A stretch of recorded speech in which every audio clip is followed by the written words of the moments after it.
नमस्कार भक्तजनों, स्वागत है आपका। आज माघ मास महात्म्य का 6वां अध्याय सुनाऊंगी। आशा करती हूँ आप ध्यान पूर्वक सुनेंगे। पूर्व समय में सतयुग के उत्तम निषेध नामक नगर में हेमकुंडल नाम वाला कुबेर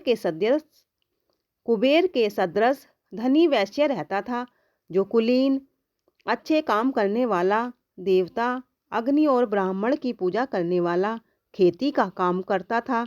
वह गो, घोड़े, भैंस आदि का पालन करता और दूध, दही, छाछ, गोबर, घास, गुड़, चीनी आदि अनेक वस्तु बेचा करता था। उसने इस प्रकार बहुत सा धन इकट्ठा कर लिया था।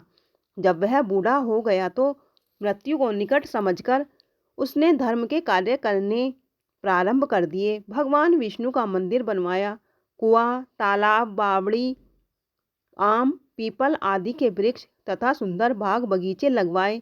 सूर्योदय से सूर्यास्त तक वह दान करता। गांव के चारों तरफ जल की प्याऊ लगवाई। उसने सारे जन्म भर जितने पाप किए थे उनका प्रायश्चित करता था। इस प्रकार उसके 2 पुत्र उत्पन्न हुए, जिनका नाम उसने कुंडल और विकुंडल रखा। जब दोनों लड़के युवावस्था को प्राप्त हुए तो हेमकुंडल वैश्य गृहस्थी का सब कार्य सौंपकर भगवान की तपस्या के निमित्त वन में चला गया और वहां विष्णु की आराधना में शरीर को सुखाकर अंत में विष्णु लोक को प्राप्त हुआ। उसके दोनों पुत्र लक्ष्मी के मद को प्राप्त होकर बुरे कर्मों में लग गए।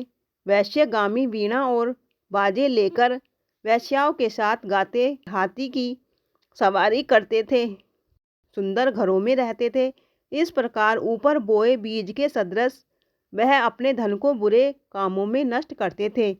कभी किसी सत्पात्र को दान आदि नहीं करते थे, न ही कभी हवन, देवता या ब्रह्मा जी की सेवा तथा भगवान विष्णु का पूजन करते थे।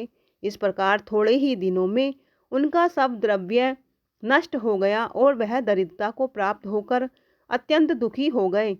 भाईजन, सेवक, उपजीवी सब इनको छोड़कर चले गए और राजा के भय से नगर को छोड़कर चोर तथा डाकुओं के साथ वन में रहने लगे और वहां अपने तीक्ष्ण बाणों से वन के पक्षी, हिरण आदि पशु तथा हिंसक जीवों को मारकर खाने लगे।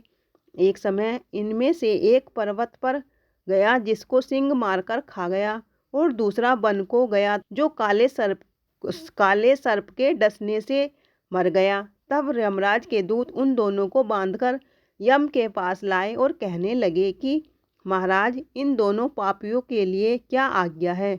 इति श्री पद्म पुराण अंतर्गत 6ठो अध्याय समाप्त।